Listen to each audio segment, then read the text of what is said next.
I need to smoke through my nerves. We're live with To Be Determined. I'm the host. It's my channel, Thorn, and I'm here with the lovely Melissa Karlee. Would you like to talk about yourself briefly? Yeah. My name. I'm sorry, I'm getting feedback here. Give me a second. There we go. Hi, my name is Melissa Karlee, and I make kind of political commentary on YouTube. I have a very. I'm not gonna lie. I have a right-wing slant, and I mostly talk about gender issues from that perspective. So that's what I do. Great, Lion. Hello, I'm the co-host, Logical Lion. For those of you that have seen the show a time or two in the past, you know who I am. All right, today we're going to be talking about transgender versus transtrender. Yeah, and I think, Melissa, if you wouldn't mind, yeah, I almost called you Karlee because your last name. If you wouldn't mind, if you could define some terms for me. Sure. If that's okay, Thorn, do you think that's probably a good way to start? I figured we could start by defining terms. I think that's the perfect way to start. Perfect.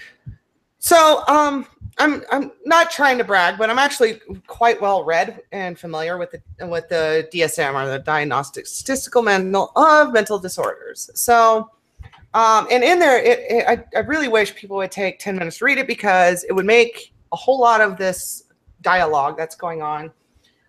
It would make a lot more sense in the greater context of what we're talking about, right? So the first thing we need to address is, like, transgender is an umbrella term that encompasses many things, right? So, like, drag queens and transvestites and whatnot will be in there. So it's technically defined as, give me a second, I actually have this written up because I'm doing a response to Marina Shut Up. So, all right. And no, well, I mean, it's not going to be a, like, scathing kind of thing. It's more of a, this is why you don't know what you're talking about kind of thing. You hear me chuckling in the background? Yeah. So, let's see here. First, I don't want to give too much of my script away here. Okay, so we have to talk about, before we talk about transgender, let's talk about gender identity, right? Gender identity is a category of social identity, okay? Now, we're going to talk about the word social identity a little bit further into this, and refers to an individual's identification as male, female, or occasionally some other category than male or female. American Psychiatric Association, 2013. Okay, this is all on page 451 of the DSM. All right. Now, the key word that we need to understand here is gender identity is a social identity. Another way you could put it is gender identity is a political identity. Okay. So it's important to understand that when someone says, well, I identify as non-binary or a demigirl, a gender, you know, whatever, gender fucking terminology that's out there, that's what they're talking about. They're talking about a social identity, not anything based in biology. Okay. So, and that's not something that they're gonna come out and say, right? Because they're all filled, their heads are filled with this social constructionist view of gender, right? That gender is a social construct. Okay. Now, transgender is a non-medical term that means, quote, refers to the broad spectrum of individuals who transiently or persistently identify with a gender different from their natal gender. American Psychiatric Association, 2013. Now, that, when you use that definition, lots of things fall under it. I mean, including all the gender fucks, right? All the agender, bigender, the dual gender. I don't know. It's so hard to keep up with it, right? And things like drag queens and things like transsexuals and things like drag kings, et cetera, et cetera. Okay. Now, transsexuals, on the other hand, have a psychopathological and biological disorder we call gender dysphoria. Okay.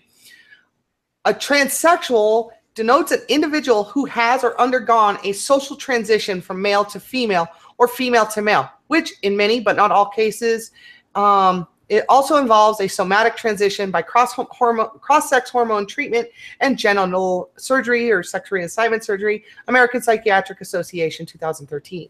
Now, okay, so this is, let me jump in real quick. So that the social part of that's coming from the ADA? I'm sorry, what's the American acronym? Psychiatric, APA. Ah, okay, APA. thank you. Now, when they give the definition for transsexuals, they also redefine what they recontextualize when they're talking about transsexuals and social transformation, right? And let me just do a search here. No. All right, when you're done with that, I have a question for you.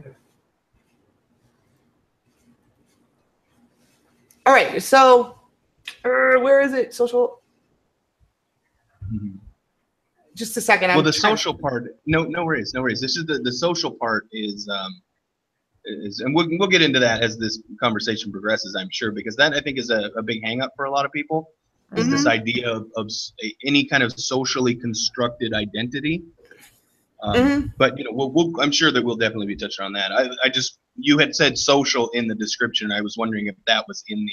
Yeah, no, they was in context of transsexuals. They redefine what they mean by the word social there, right? Let me.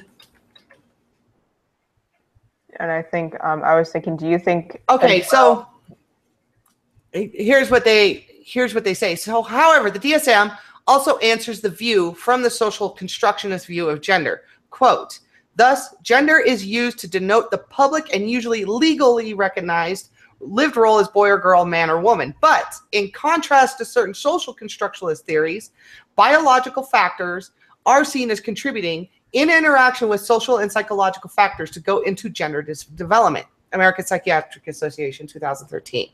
So they redefine, when they go to talk about transsexuals, they redefine what they mean by the word socialist or social. In the context that they're now using it in, they've rejected the social constructionalist view of gender and acknowledged that there's a biological basis for what's going on with gender dysphoria. There's basically a complete denial of science and biology. So, yeah. So, and like, this is why another thing that you hear a lot of times is how in the DSM-4, it was gender identity disorder, and in DSM-5, it's gender dysphoria.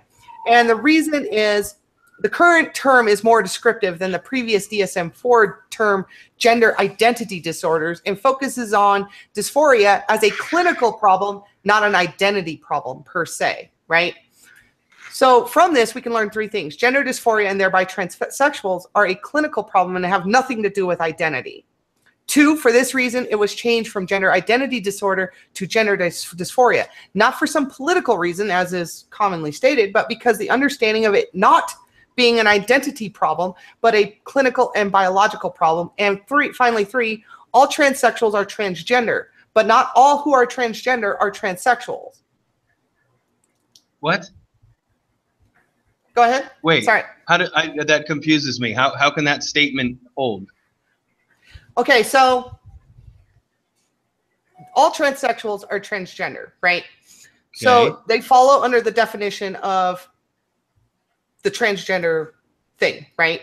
Okay, so hold on. So just bear with me. So transgender, all transsexuals are transgender. Yes.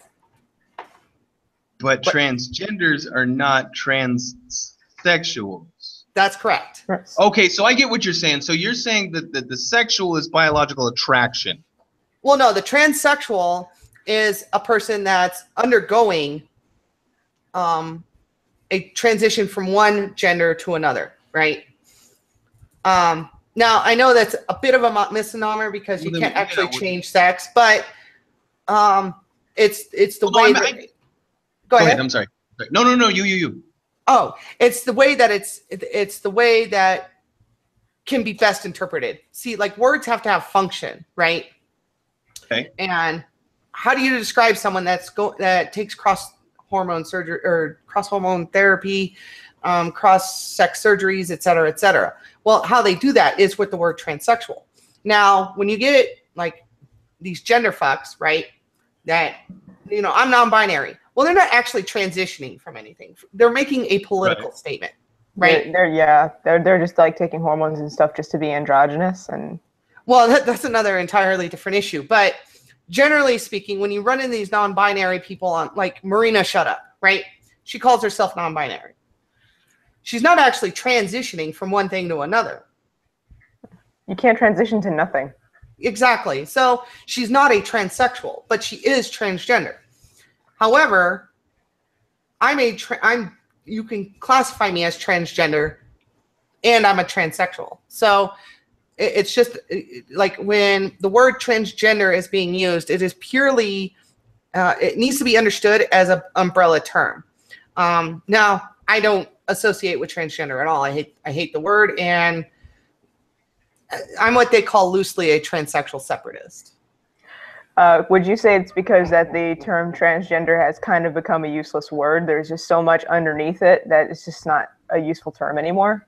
Well, that's exactly my problem with the word transgender, right?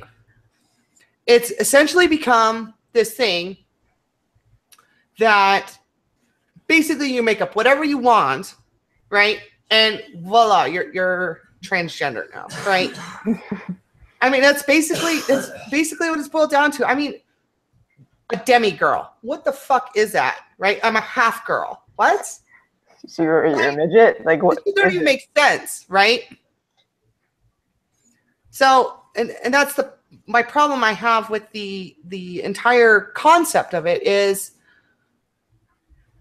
if it could be about anything, then it's about nothing, right? Yeah.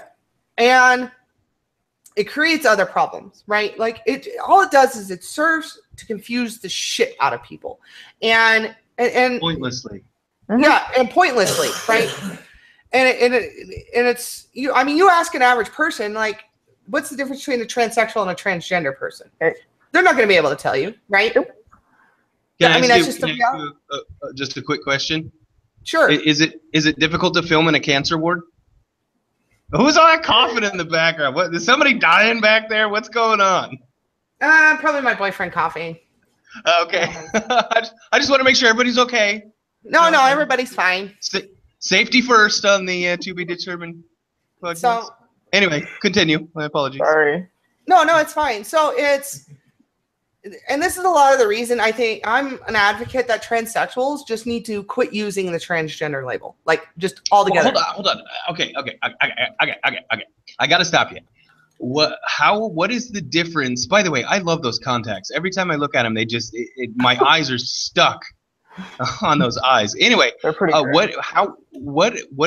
how are you differentiating between transgender and transsexual? How are you differentiating and creating a separation between what would, in my mind, be the same adjective? I mean, at its core, a transsexual is not a political statement. It's a clinical diagnosis. Right. Okay. Right. Gotcha.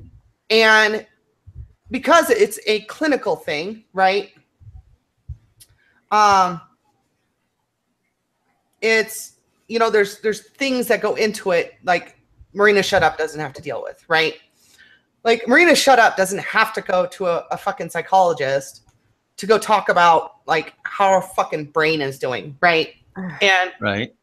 And all it does, when Trump gets on Twitter and says he's going to ban transgenders, is he talking about transsexuals or is he talking about all this fucking crazy shit that's going on? Yeah, right? there was no clarification, which is why he really needs to stop tweeting policy.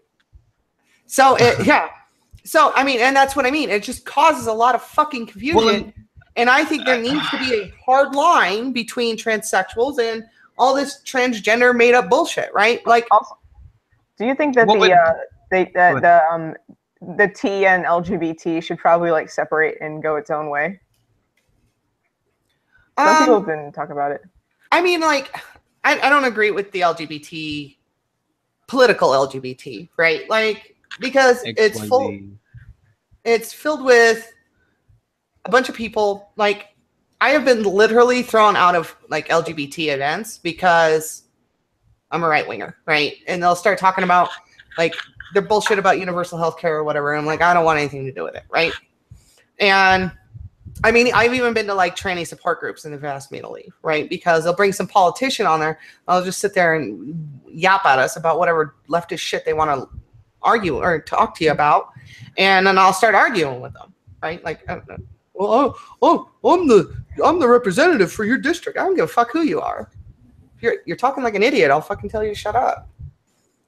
So,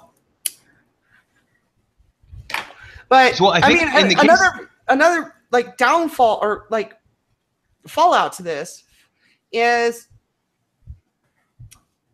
these non-binary people, and this becoming increasingly a problem, is they'll go to these doctors and they'll get into transsexual treatments, right? And I don't know where it got in their heads or how it got there, but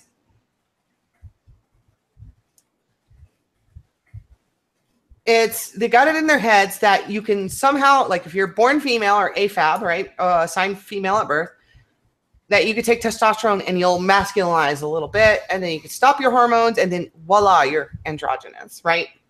Except that's not how hormones work, right? When you take hormone replacement therapy, you will transition, right? And you get all the nasty shit that goes along with transition. So this is and even if there was some sort of middle ground, which there isn't, right? But even if there was some sort of middle ground, you know, and you got the, like, you're born female and you take hormones and you look as androgynous as you want, the minute you stop hormones, estrogen takes back over. Your body pumps so you're competing with your body. Yeah, like, and which is not healthy. Yeah, exactly. So, and what's going to happen is you're just going to go back to what estrogen does to the body, or vice versa, right? Like if you're born male and you're trying to look more androgynous, okay, you'll get to a point where maybe you'll get to the point where you look androgynous, right? Whatever that means. So the main I'm sorry. And continue. The minute you stop your hormone replacement therapy, you stop the testosterone blockers, you stop the estrogen, the whole 9 yards, testosterone's going to take right back over, right? And do what testosterone does. And it, you know, and what's happening is these news articles are starting to pop up. These people who, you know, they're non-binary or whatever, they'll take hormones and then they get a result that they didn't want. Mm-hmm. And they fuck themselves up. So, and then they sue the doctor, right? And this is why this whole transgender, transsexual thing needs to be split apart, because now that doctor, because they got sued, is not going to work with a transsexual, somebody that actually needs the fucking treatment, right? And this is a true story. Like years ago, I had a Tumblr account, right? And it was mostly just to argue with fucking like non-binary idiots, right? And there was this girl, she was like non-binary, right? And she took hormone replacement, or she announced she was going to get on hormone replacement therapy. And I pleaded with her. Like, I was like, please do not fucking do this, right? Because I knew shit was not going to end well for her, right? And everybody in the world fucking called me true scum, which is the transgender equivalent of fucking house nigger, basically. And it's used in the same context. And they reported my account and I got banned, right? Months later, I went to go check on that girl's fucking blog. And lo and behold, she got on the testosterone and she started growing back hair. Right? And she made this miles-long fucking post about what the fuck happened to her, like all the things that changed about her that she wasn't happy with. And what she essentially did was forced gender dysphoria on herself, right? Like you can induce gender dysphoria. And let me, you know, what I wanted to do is all those people that fucking cheered this girl on, I wish I could drag them by the ear and be like, look, you encouraged this girl, this 18-year-old girl, to fuck her life up. This is your fucking fault. You encouraged this. Right? And Gavin McGinnis says that. He's quoting someone else. I don't remember who the original person was, but he says, why not just try being gay? You know, why do you have to change genders? Just try being gay. Well, I mean, see, like, You know? I've been bisexual my whole life. I'm bisexual to this day, right? It really wasn't about an orientation for me. It's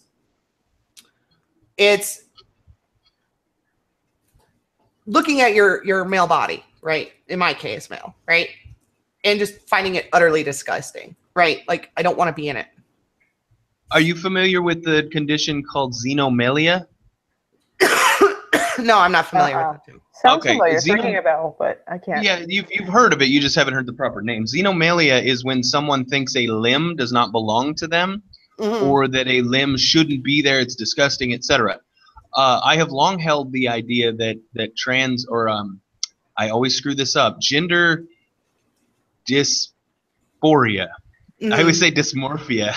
Gender dysphoria is simply a type of xenomorphia, or xenomelia rather, to where the whole body doesn't belong instead of a single limb. It's basically xenomelia as to the maximum extreme, to where your entire body doesn't match, you know, something is wrong there. So if we can extrapolate that it's basically the same type of condition where the body doesn't match the brain, shouldn't we treat it the same that we do xenomelia, in that instead of hacking off the offending limb, we give them counseling and treatment and help them come to terms with the fact that their limb should be there. So perhaps treatment shouldn't be hacking off a dick. It should be more about the psychological side. Well, I mean, like, I have a couple of, like, just problems with that in general. The first one is not all transsexuals get SRS, right? Sure. There's different levels of dysphoria as well. Some people's is not as Sure. as others. But the argument is always that the treatment is surgery, and yet the suicide rates pre-op are basically identical post-op. The depression levels pre-op are basically identical post-op. It seems to me that the treatment, quote unquote, isn't really having the desired effect, so maybe we need to reevaluate what we're calling the illness, or whether or not we're calling it an illness versus a simple mix-up. You know what I mean? If that makes sense? Yeah, and the other problem is that there's neurological factors that go into transsexuals. There's this doctor who's intensely interested in this topic, and he's an endocrinologist or something like that, right? Like, he works with the chemicals in the brain. Endocrinologist? No, not an endocrinologist. They're just purely on hormones. But he's a neuroscientist that specializes the way the chemicals work in the brain, right? And they're finding, no, this is not like drop dead conclusive by any measure, but it's a good correlation. Let me put it that way. The brain is sexed, right? Like, and not that you can look at a female brain and a male brain and go, oh, okay, this is a female, this is a male, right? But there's areas of the brain that are most certainly sexed, right? Well, but if you have it inside the skull, you can tell. Anyway, go on. Sorry, semantics. And his name's Dr. Robert Sapolsky, and he's from Stanford University. And he pointed out that when they compared transsexual brains post-mortem compared to the brains of the gender they identified with, right? They found that these transsexuals, and these transsexuals were like they didn't take hormones or anything, right? Like they didn't do HRT and stuff like that, right? They found that these transsexual brains were more similar to their expressed gender, experienced gender, than they were their birth gender, right? So there's something going on, which is the physical aspect of a transsexual brain. And you're not going to be able to talk someone out of that. Wait, what? So are you suggesting that the okay, I understand. I'm with you. I got a little lost there because at first it sounded like you said you couldn't physically tell the difference between two brains. Well, no. What I meant is, like, if you were to look at the overall brain, you wouldn't be able. Anatomically, if you pulled someone's brain out of their head and put it on a table, you can't tell the difference between a guy and a girl. You have to look at how the synapses fire and shit. But once you dig into it, you start noticing that there's sexually dimorphic areas of the brain. Right. Right. When it's being used. Yeah, we definitely can detect what kind of, or what gender the brain is when it's turned on, when it's functioning, because the way women and men fire synaptically. But I'm with you on the if you put two brains on the table, you can't look at one and go, oh, that was a guy's brain. Yeah, it's got like resin, weed resin on it, then you can probably go. Hey, it's That's logical. logical lion's brain. once you dig into it though, How are you, hold on, how are you defining dig into it? You mean like cut it open and? Yeah, like analyze it, cut it open, analyze it, right? You'll find that there's sexually dimorphic areas of the brain, and what's showing is transsexuals' brains are more similar to their experience gender than they are their birth gender, right? Yeah. If you look at a cross section of a brain, men have more gray matter, and I think it's men have more gray matter, women have more white matter. So if you cut into a transsexual person's brain, like they'll have more white matter.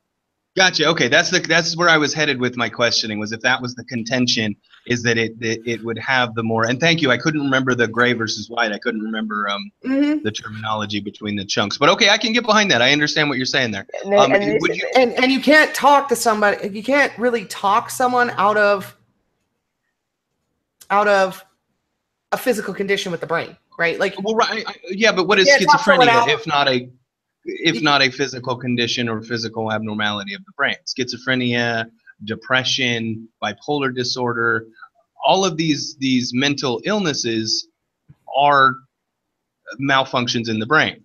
Mm-hmm. And yet we have treatments for them that don't involve hacking up someone's body. Well, I mean, there is a treatment for example, there's a epilepsy. In extreme cases, what they do is there's a little cord that connects the two sides of your brain, and they cut that cord, and the epilepsy goes away. Mm-hmm. So you're essentially walking around with two brains, right? Right. At what cost, though? A left side and a right side, right? And these people, well, what it is, like, so the brain is a complicated beast. And believe it or not, everybody, depending on what's going on and what part of the day, one side of the brain is more dominant than the other, right? So true. And it does, and you switch back and forth throughout your entire fucking day, right? So what'll happen is, like with somebody, when they snip that, they'll get rid of the epileptic seizures,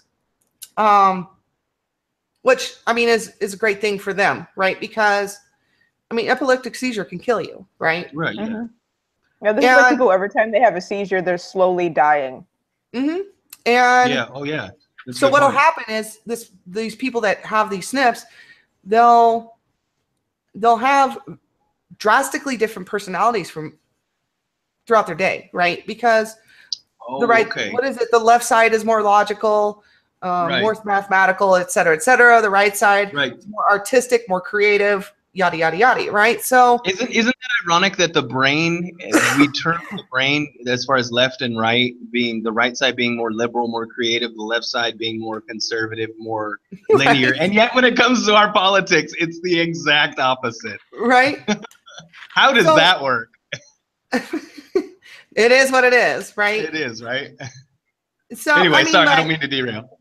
But I mean, for lots of different kinds of disorders, there's sometimes very drastic treatments that have to be taken, right? Okay. And well, yes, but let me stop you. The fundamental difference between the snipping of the epileptic's brain connection and snipping of a gender dysphoric's, well, dick, I mean, you know, it is what it is that after you snip the epileptic, their seizures stop, their quality of life increases. Mm-hmm. The gender dysphoric may or may not notice an improvement in life, and if the suicide rate is any indicator, I would say that most don't see a quality of life improvement. So how is it a treatment? Is really my point. Is I feel that we jump to hormones and slicing excuse me, way too quick and way too fast. Hence this conversation about trender versus gender, because I think there are people in the world, not naming names, Riley Dennis, who go through the treatments to simply say, I am indeed a transgender, because we're making this distinction. And hence why I keep harassing, or not harassing, but really pushing the point of, what are you defining as transgender, transsexual? Like, how are we differentiating what to me seems to be one group of people? Well, I mean, the differentiation is gender dysphoria. Right. Okay, so and I've asked this before. So a diagnosis of gender dysphoria therefore means you are transgender, and anyone who has not yet been diagnosed by a doctor is therefore transtrender and should not be taken seriously. Well, I mean, is that a fair assessment? No. My assessment would be if you're a transsexual, or if you get gender dysphoria, you're a transsexual. Now, not everyone that gets diagnosed with gender dysphoria actually transitions. That's another really big misconception. Like, I was in the military for 11 years under Don't Ask, Don't Tell. And I had started my service. Oh, thank you. And I had started my transition while I was in the military. Now, I didn't take hormones and all that, but I was getting like my beard removed and I was getting my mustache removed, right? And doing what I could, basically. And on the weekends, I would go be a drag queen in San Francisco. And I would drink heavily, and that's just how I dealt with it, because I couldn't go to a therapist. I couldn't, you know what I mean? Like, there were so many things. You couldn't go to a chaplain, that's for sure. Yeah, I couldn't go to a therapist. I couldn't go to a chaplain. I couldn't talk to anybody at work about it. And so, like, my method of venting that was just doing what I can and going to get and then doing the drag queen thing, right?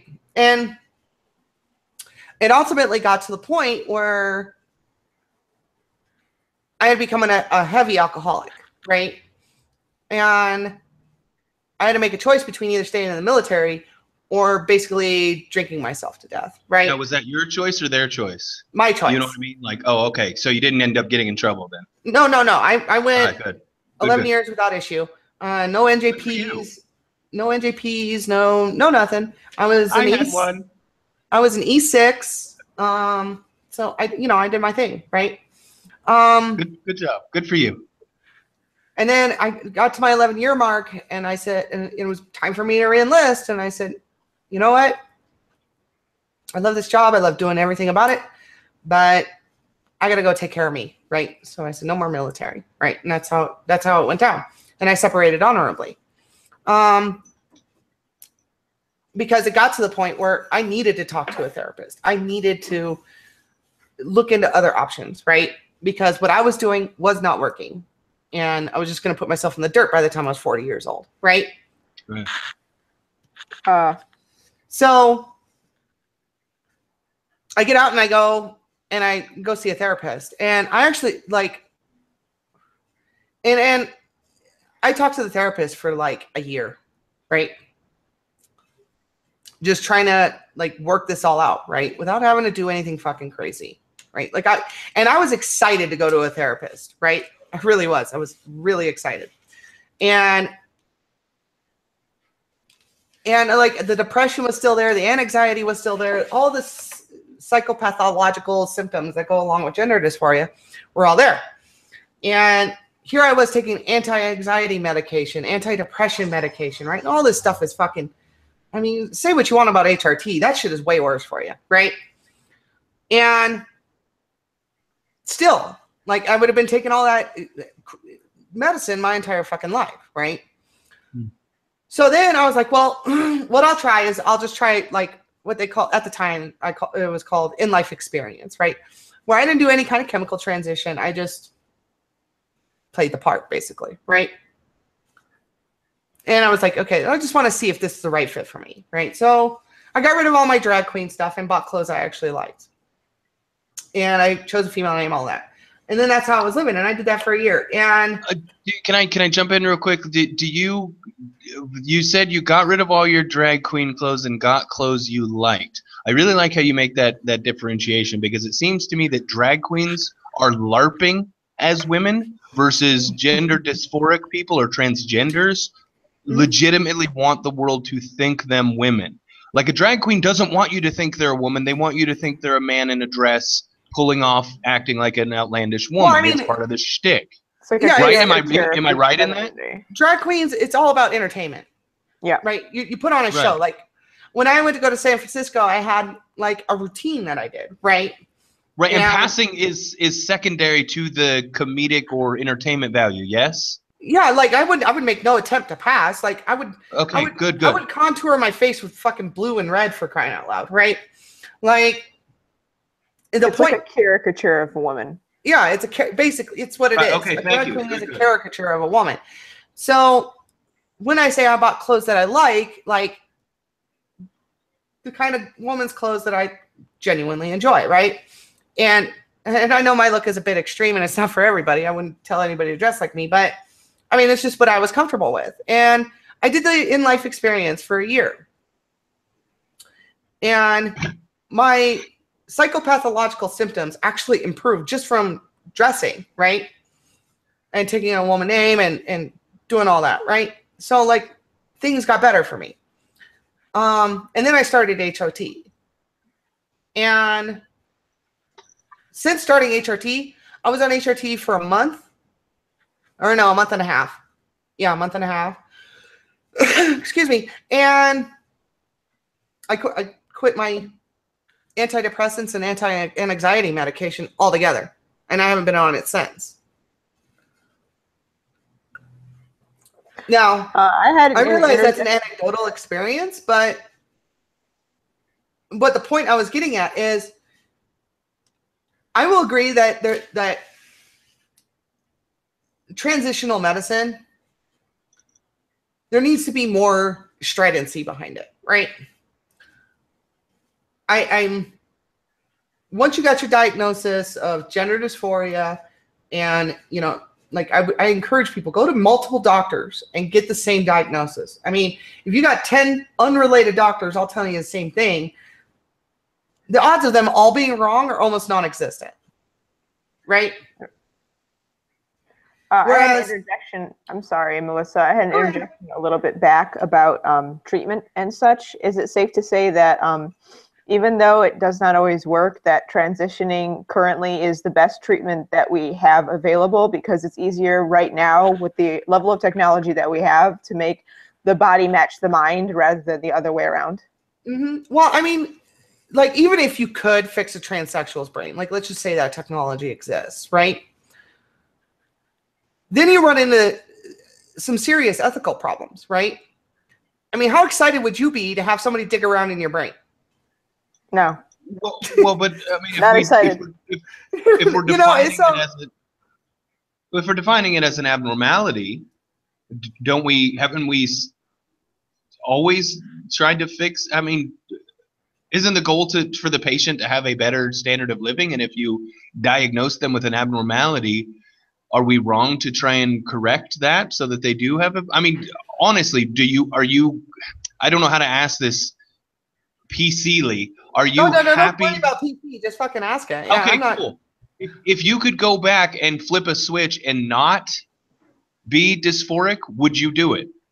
I hate gender dysphoria. Like, I can't stand it. Right? It sucks. Like, and I think the other problem is that all this transsexual shit is fucking glamorized, right? And indeed, the story behind it is not told, right? Like, there's nothing fun about being a transsexual, right? Nothing. Everything that I do is a fucking pain in the ass, right? Believe me, I tried. I tried to live just as a bisexual guy, and life is good, right? And everything you do is a pain in the ass. Never mind. I'll leave that alone. I see what you did there. And everything I do is a pain in the ass, right? But it's a pain in the ass. But I do it because, like, I get that fucking chill in my brain, right? But I all these people that glamorize it, I'm like, come live my day-to-day life. I'll show you what sucks about it. Like, as someone who also has a mental illness, I'm so sorry. It drives me crazy.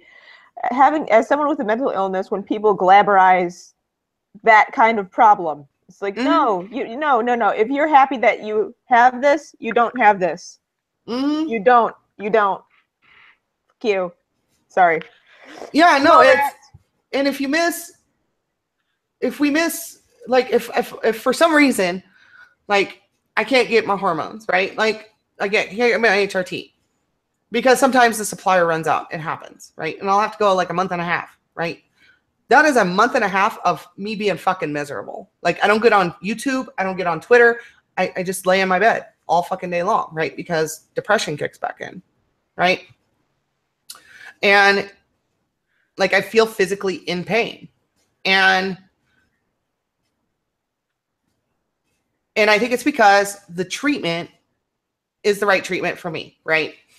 And I think I was able to discern that because I didn't just jump into it, right? I didn't buy into like the hype. I mean, it really wasn't a hype. Like, I transitioned in 2012, right? And it really wasn't like a widespread thing back then, right? Like, there was a few. Was that decision the scariest thing you've ever had to do? I'm not gonna lie. When I first injected, like, I used to be on injected HRT, or injected hormones, estrogen, and I'm not gonna lie. When I first filled that syringe, I looked at my leg for a good 30 minutes before injecting it, like shaking, right? Yeah. Because I can't imagine. Because it was in that moment, I was like, I do this. There's really no going back, right? Mm. Like, boobs are going to start growing. Like, my face is going to round out, you know, that kind of thing, right? So Yeah. It's not a switch. Like, I don't know, some of these transgenders seem to think that it's a switch that they can just shut off.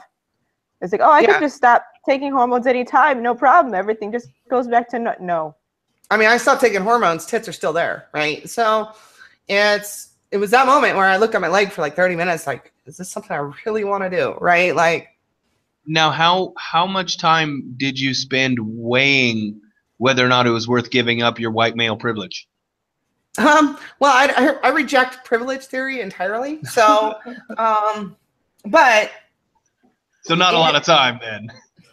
But yeah, not with privilege. But I mean, the whole time I was in life experience, that was when I was not on hormones, just playing the part basically. And that was the overriding like question I had in my head. Am I doing the right thing? You know, is this right for me? Right? Should I go further with this? You know, those kinds of questions, right? Because the question that was in my what? Yeah, I was going to say, what was the difference between, you know, how did you know? Like, what was the point where you went, I'm not actually a gay man. Something ain't right here. Like, what age do you think you really started to understand that you shouldn't have been put in that body? I would say, like, I mean, growing up, I was always really effeminate, right? So, like, I mean, for fuck's sake, when I told my dad I was going to transition, he laughed and he said, "What took you so fucking long?" Right? Like, I mean, it's just the way my dad is, right? He's a great guy. But, I mean, I'm not trying to slam him in any way. But I think the age where it really started bugging me was about that age where boys and girls start changing, right? And I was mad and upset that I wasn't changing like the girls were, right? And I think that's when it really started to bug me, right? And that expressed itself in varying ways. Now, in the early 90s, transgender wasn't a thing, right? Like, it was on Jerry Springer. That's about the extent of it. And all those people on Jerry Springer are fucking drag queens anyway, right? So transgender really wasn't a thing per se. And my dad would take me to psychologists because, you know, I was experiencing a great amount of distress. And all these psychologists and psychiatrists my dad would take me to were like, oh, he's just gay, right? He's just gay. He'll be fine. Right? And like me and my dad were like, it's not that, because he's into girls too. Like, it's not a gay thing. It's something else is going on. And a lot of it was psychologists, especially child psychologists of the day. They weren't really well versed in what was, well, then gender identity disorder, right? And I wish they would have gotten the diagnosis properly back then. Not that because I could transition, but this way I could get the psychopathological treatment that I needed, right? Instead of just, oh, he's gay or he's whatever, and just get him out the door, right? Right. Give me my $500, get out the door, right? And that's basically, that's what it was. And that's part and parcel to, I think a lot of men's rights issues and male to female issues are linked, right? And in that case, like, it's a typification of how bad male psychology or psychiatric healthcare is in this country, right? And it was just always gay, get him out of here, right? And that wasn't the problem. Like, my first time I had sex was with a girl, and the second time I had sex was with a guy, right? So it wasn't that at all. So it's kind of sad that I didn't get the treatment that I needed, right? And not that it's, like I said, not that when I say treatment, I'm talking about psychopathological treatment, not actual transition, right?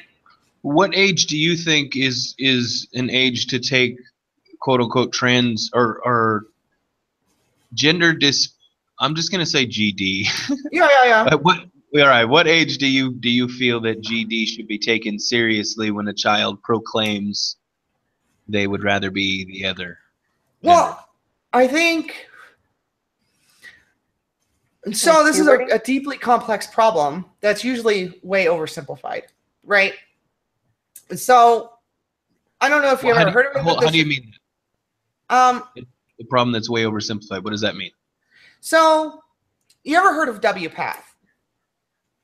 No. No, I'm not surprised, right? WPATH. WPATH is a World Professional Association of Transgender Health or something like that, right? And basically they wrote the how to do so with transsexual care, right? Mm-hmm. And I think it's actually a really good, I mean, I have some problems with it, but overall I say it's a really good treatment plan for transsexuals, right? And in there, they say, they point out that the age of being able to start HRT should coincide with the legal age of medical autonomy. Now, generally speaking, in the Western world, the age of medical autonomy is 16. Mm-hmm. And what that means is, like, if you're 16 years old and your parents go to get you to get the flu shot, you are within your legal right to tell the doctor, no, I'm not taking a flu shot. It doesn't, and your parents can't say anything about it, right? Right. And a lot of it has to do with, the reason it's set up that way has to do with emancipation laws. Right. Yeah. I actually was going to say that.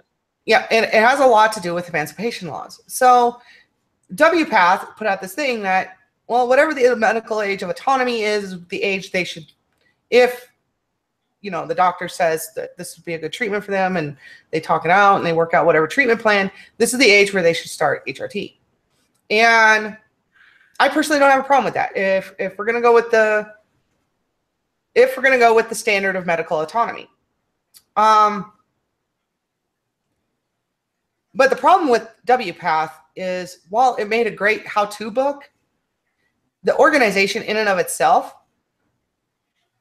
doesn't have teeth as an organization, right? It doesn't have teeth in the same way the American Psychiatric Association does. Like, if you don't follow guidelines set by the American Psychiatric Association in the United States, you can lose your license. They can even take your degree. Really? Yeah, they can absolutely destroy you. So you'll go from a doctorate in psychiatry to having no degree and no license, right? I mean, that's the kind of teeth the American Psychiatric Association has.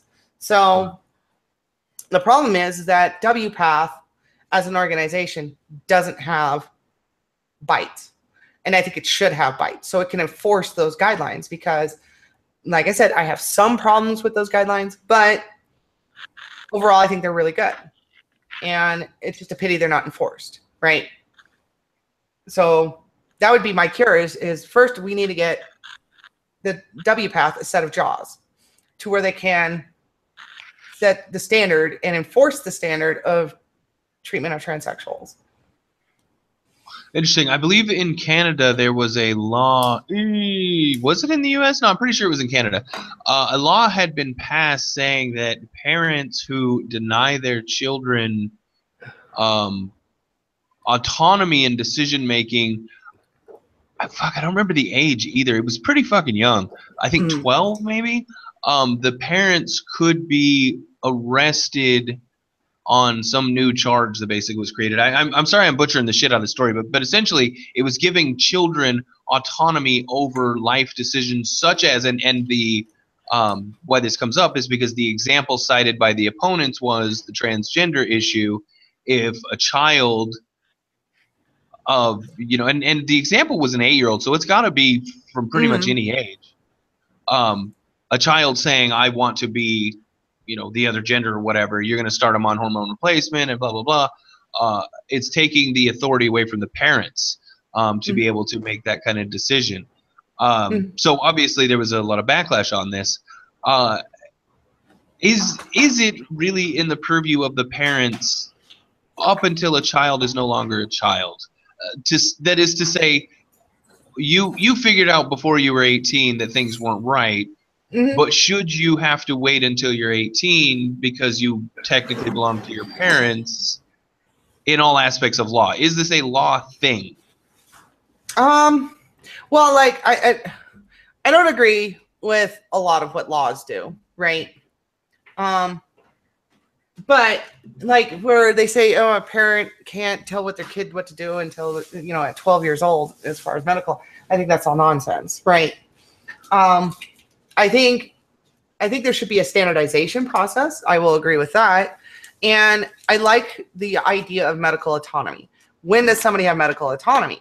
And this is not just unique to transsexuals, right? Like you got concerns with abortion, various cancer treatments. Like there's all kinds of things wrapped up in this age of medical autonomy, right?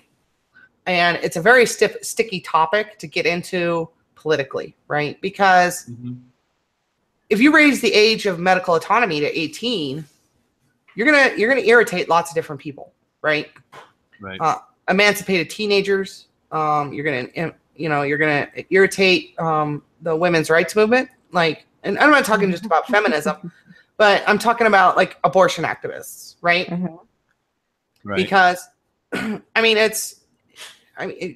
whatever you think of abortion, at the end of the day, it's a medical procedure, right? Right. So is it elective?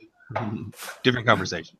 Right. Yeah, I was about to say that's a whole other can of worms we can open another time because that's a whole other stream at that point. So I think it's more proper to standardize things. All medical procedures, you have to wait until this age, right? Before you can make them on your own, right? So if you want to have an abortion, and then fine, we're gonna set the medical autonomy age to 18, right? Well, does it go to a mental health question? Because if a child is suffering, as you mentioned earlier, epilepsy, you don't wait until 18 to treat the epilepsy. Exactly. So, and because any doctor that puts an 8-year-old on HRT should lose their license. Is being unethical as fuck, right? Because one, an 8-year-old isn't even in puberty, most likely, right? Can't that stop your puberty? No, HRT doesn't stop puberty, but puberty blocker. My mistake. Puberty blocker will, right? And makes you infertile. Yeah.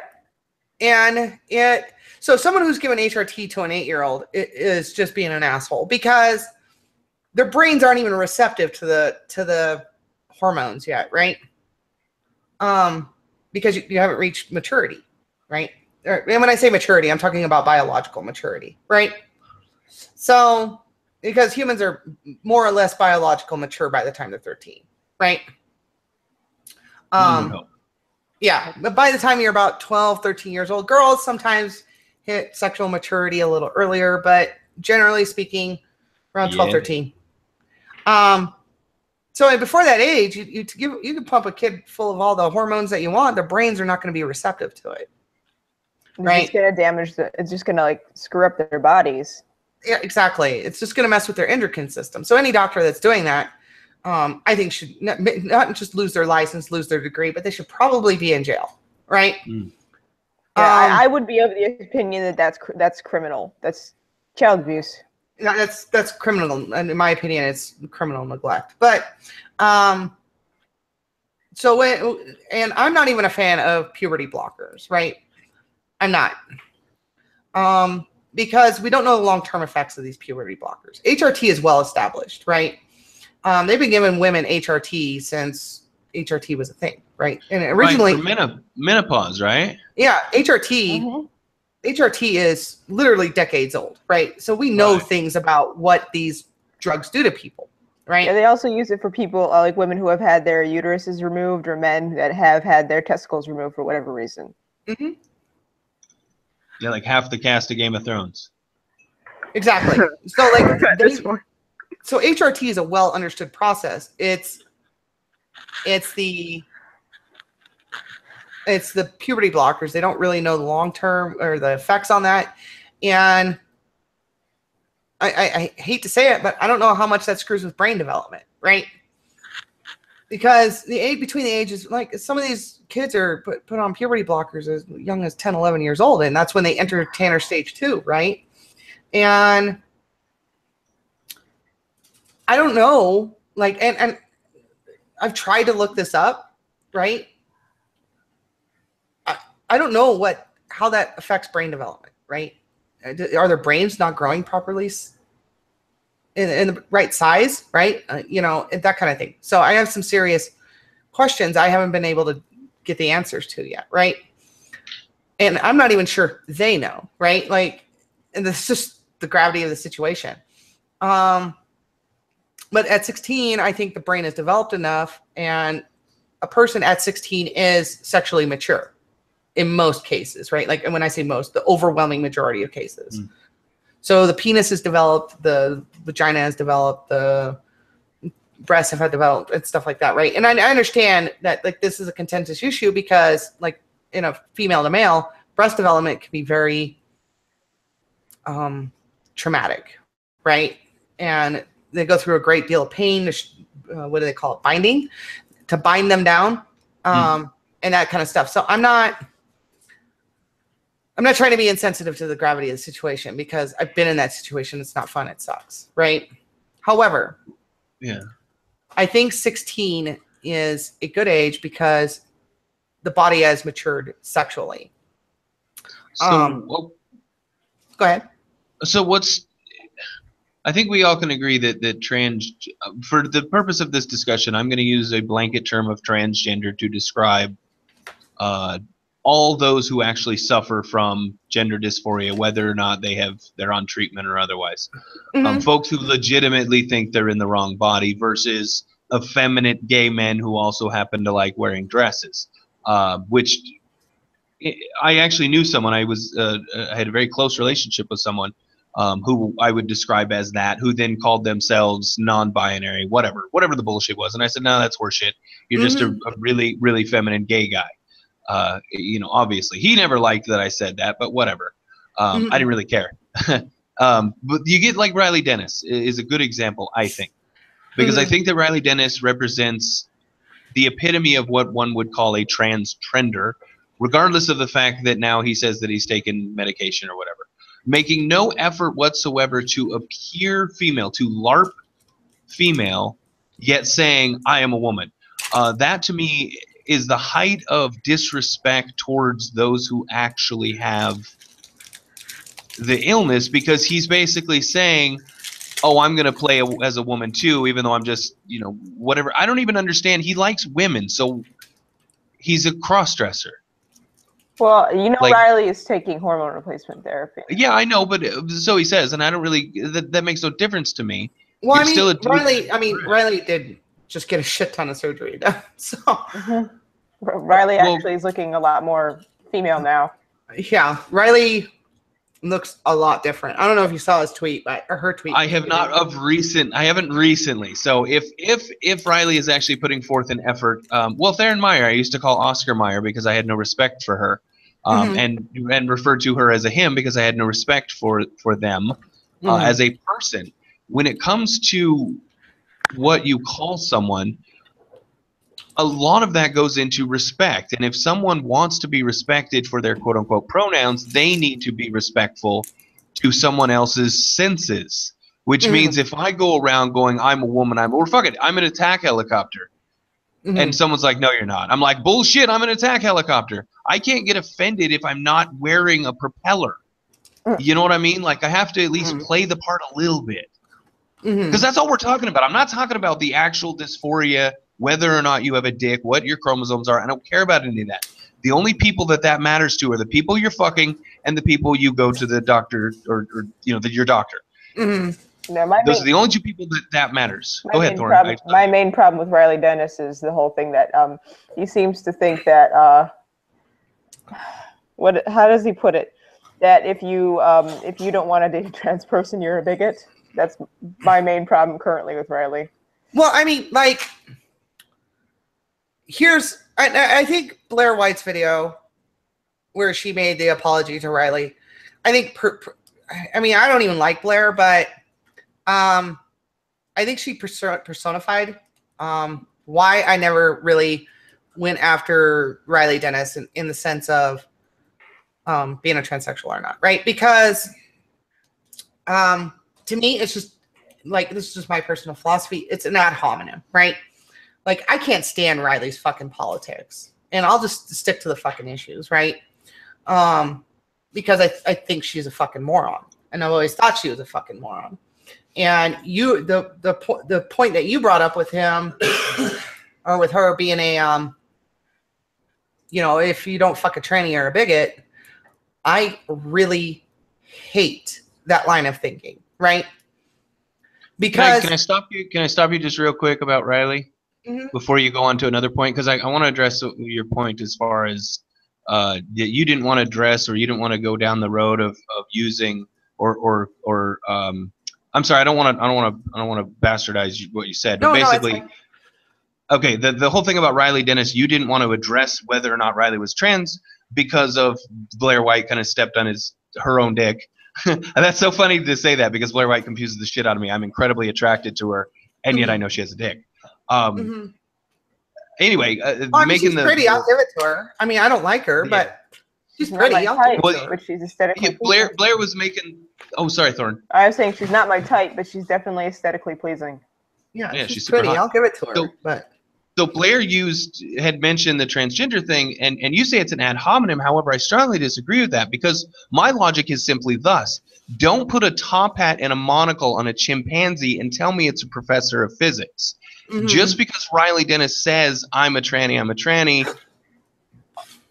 not going to give you any credence about what you say. And in fact, I'm going to throw it back in your face and say, I'm not going to believe what you say about your policy, because your own identification of yourself is utter horseshit. You are a chimp wearing a monocle and a fucking top hat. I'm not going to treat you like a professor of physics. And that's really my point. I don't see it as an insult. It's not an insult to call a dead man dead. When I say that Riley Dennis is male, Riley Dennis is male, has a penis, doesn't try to appear or LARP as a female. Not even a good drag queen. I think Riley's somewhat trying now. No, and that raises the respect bar a little bit. No, Riley has literally spent probably in the neighborhood of $10,000 on surgeries in the last month. I'm not even exaggerating. Like, it's been a month for surgery, hasn't it? I think even more than that, probably around 15,000 in surgeries. Like, it's intense. So I mean, in reality, she's further along in her transition than I am, right? I mean, I don't even really want surgery. So, I mean, that's my point right there. Stop. That's my point right there. Riley Dennis is quote unquote further along than you are, and yet you pass. You see the point? I would refer to you, and I think a vast majority of men would refer to you as female. What happens and not in my Riley Dennis every day? Every day. Exactly. That's the point. You LARP the role. or you know what, I don't know what your chromosomes, I don't even give a shit. You to me are female. I look at you and I go, okay, that's a female. I would have to be told that you're not. Blair White, when I found out Blair White had a dick, it floored me. I had no idea. I was like, oh my God, really? You were born a dude? Yeah. I'm so confused. Yeah. I may or may not have messed with somebody with Blair White's picture just a little bit. Yeah. You know, and this goes, Tommy Jenkins has repeated this question a couple times in chat, and I really want to address it because he keeps pointing it at me, saying, what makes someone trans enough for you? It's not a matter of trans enough. It's a matter of crossing the threshold into the other gender. Trans doesn't exist. It is male or female. If you are trying to become one, you have to cross a threshold to be, it's what I call LARPing as the other gender. There is no trans. You're either male or you're female. If you're trying to go from male, you're still male until you cross that threshold and people think you're female. And the only ones that are going to know the truth are your doctor and the person you're fucking. It's the only ones who need to know the truth. Everyone else doesn't matter. Well, see, and here's the thing with like Riley, right? The only time I really talk about trans shit is when I'm on the internet, right? And it's kind of my shtick on the internet, right? But in my like day-to-day life, like it never comes up, right? I mean, the only time it really comes up is in like private conversations between me and my boyfriend about what we're gonna do about, you know, this part of my transition and this part of my transition and so on and so forth, right? But as far as like, I go to school, they're like, you know, nobody ever questions shit, you know? And I know this is going to sound ridiculous. I carry tampons in my purse. You want to know why? Because women come up to me and ask me for a fucking tampon, and I feel awkward as fuck if I don't have one. Right? Like, so I literally buy tampons for other women. So, that happened to me the other day. That happened to me the other day. It was awful. Yeah, I've had women come up to me, ask me for birth control pills, morning after pills. Fucking, I'm like, no, I don't. They're like, why don't you have these things? And I'm like, because reasons. Like, I ended up going to Walgreens and buying a box of fucking cheap ass tampons, and just carry them around in my purse because girls at school will come up to me and ask me for these things, and I'm like, and I just feel awkward that I'm like, no, I don't have one. Like, I just feel fucking awkward. So it's. It seems to me that, and oh God, I hope this isn't going to get me much hate, but it probably will. It seems to me that the Transtrender crowd are the folks that would rather not put in the work and just be handed the trophy, because I'm like 6'3". I would have to work my ass off to get anywhere near LeBron James, and I would never be able to catch up to LeBron James. Ever, ever, ever. Even if I worked my ass off from the time I was 4 years old until, 40, playing basketball, I would never be as good as him. He's taller than me. He has natural talent. It's the same thing. Riley Dennis will never look like Blair White. Blair White was born lucky. A male who looks female. I mean, the transition was probably pretty easy, and now she's just fine-tuning, really. So if you're born looking like Kathy Bates, and you want to look like Kim Kardashian, you can't just walk around going, I'm Kim Kardashian, and when people go, no, you're not, you can't get offended. That's my whole point. If you look like a trash heap monster, you can't go, I'm a beautiful fairy, and expect people to go, okay, yeah, you beautiful fairy. Horseshit. That's what I say about these pronouns. You can't tell me what to call you unless you put in the effort to be what you want me to call you. Well, I mean, I'm not gonna call you a unicorn unless you have a horn. Yeah, I just wanted to address something that's in one of these chats. I forget whose channel is who, but because I think they're titled exactly the same way. So anyway, people are talking about statistics and data, right? And I need to make something abundantly clear with statistics, especially when you're talking about trans shit. It is almost impossible to set up controls with transsexuals. Because there's two major ways of setting up controls, right? Have a transsexual that's not going to go through treatment, or a placebo effect, right? Now, the problem with the first one is you will never get it past a supervisory board, right? A doctor cannot deny treatment to somebody to drive statistics, right? It breaks their code of ethics. Oh, yeah, it's an ethical code. Hippocratic. Yeah. It's also, I believe, illegal. So you can't get it controlled by not giving somebody treatment, and you can't get a placebo effect. Like, you can't make someone think they're on HRT and gotten genital reassignment surgery, right? So when you look at these statistics, and the reason that there's always the verbiage of somewhere along the lines of, here's the statistics we have, but it's missing, it has control problems. You will find that in every single transsexual study that's out there. And it's because it's impossible to set up controls. It is impossible. So either by a supervisory board or literally impossible. Like, you can't trick someone into thinking they got SRS. And it's not just with SRS, it's with a lot of mental treatments, like anything to do with the brain. I mean, you can't just like not treat somebody. You can't tell a schizophrenic that's like, oh yeah, we're going to treat 50 of you, but 10 of you are getting placebos, and your problem's not going to be treated at all. That's just not ethical. You can't do it. So how do they test the psychotropic? Literally, it is the worst form of reporting, right? And it's the only ethical way that you can gather the data is you just go up to them and ask, how do you feel, right? I mean, it's completely based on anecdotic self-reporting, right? Yeah. But I mean, what else can you do? I mean, put yourself in the researcher's shoes or the doctor's shoes, right? How else are you going to get any kind of data? Like, because some experiments should not be done. Because but okay. Well, let me play devil's advocate on that then. Some experiments shouldn't be done. Well, then how are we ever going to discover if these things truly work unless we experiment on the actual sufferers? And what happens if there's horrendous side effects?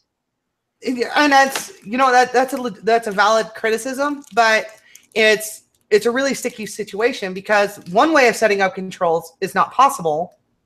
Like, you can't trick somebody into thinking they're in an HRT, right? So you can't use a placebo. Excuse me, I tongue placebo. Sugar pills. And you'll never get not treating a patient past the supervisory board, right? Right. So, I mean, what else can you feasibly do, right? And I mean, unfortunately, the best way that they can is just through self-reporting. Yeah, which in and of itself is faulty. Yeah. It's faulty, but it's still the thing is, you can get to the same result with self-reporting, but it's going to take way longer than actually pulling people in for experiments, because even with self-reporting, you can actually get trends that people report. But like I said, it takes longer. But if your experiment relies on self-reporting because it is a whatever, it's a psycho drug. Yeah, it's a brain drug. So it's not like you can hook them up to a machine and measure, like you can with other drugs. If you're testing aspirin or something, you could take some blood and you can test for it. When it comes to the psychotropic effects, it really just relies on someone going, "Oh yeah, this has changed and that has changed." And if it's psychosomatic kind of across the board, I think I can see the point, is that how do you know that those who are on it, who claim a psychotropic effect, aren't having the equivalent of a placebo effect? You know what I mean? Like, there's no hard data there there's no empirical backboard, as it were. Mm-hmm. So I can understand that does present something of a problem, especially when you extrapolate that to treatment methods, and we're kind of left with the old hack and snip, which isn't really having the desired effect. I mean, I keep saying that because it just seems to me to be pretty illogical to keep repeating a treatment that ends up not really changing. Even if, like, let's just say the 41% number was hard data. Even if that, I'll give it to it, right? Even if that was hard data, that still leaves Are you referring to the suicide rate, 41%? Yeah. Okay. That still leaves what 59% of patients where it was a success, right? So it's still a majority success. But hold on, no. The correlation to post-op, the argument about the suicide rate is that it's 41% pre-op, 41% post-op, which means there is no appreciable difference between pre and post-op, meaning the op itself is having no impact on the rate by which GDs are committing suicide. Because, like, do you understand? Because it should drop. It should go down to like 10%, not stay static at 41. That means the treatment isn't doing shit. It's placebo at best, right? I mean, like, we can draw that conclusion. Yes. Well, I mean, we can't draw that conclusion, right? Because, again, we don't have a way of creating controls. Right. Okay. Well. Okay. What about the suicide rate itself? The statistic, is that not enough? Well, now that we've had enough time. I am not one of those advocates that it's any one thing that drives the suicide rate amongst transsexuals, right? I've never been a fan of that. I don't think it's just one thing. Like, I mean, I'll admit some of it's just some of the pathological disorders that come along with gender dysphoria, right? Like depression. And depression sucks. Like, I mean, even if you don't have gender dysphoria, right? Depression in and of itself sucks. And the suicide rate amongst people who have depression is higher than people that's never had it, right? So another thing that I think often gets overlooked in these situations is, like, when I came out to my mother, she refused to talk to me, and she still hasn't talked to me since I transitioned, right? And I mean, that's a familial tie, and a very important one that I'll probably never get back, right? But I mean, what am I going to do, right? Am I going to go the rest of my life miserable as shit just to make her happy? Or am I just going to take care of what I got to take care of, and then she can decide to be an adult about it, right? So it's losing those familial ties, I think, plays into it. My brother won't talk to me anymore, right? So that happens to lots of girls. Like, their families just quit talking to them, right? And that's a big, so they don't have the support systems. And then, no, the stream's still up, guys. Well, I think it is. Hello?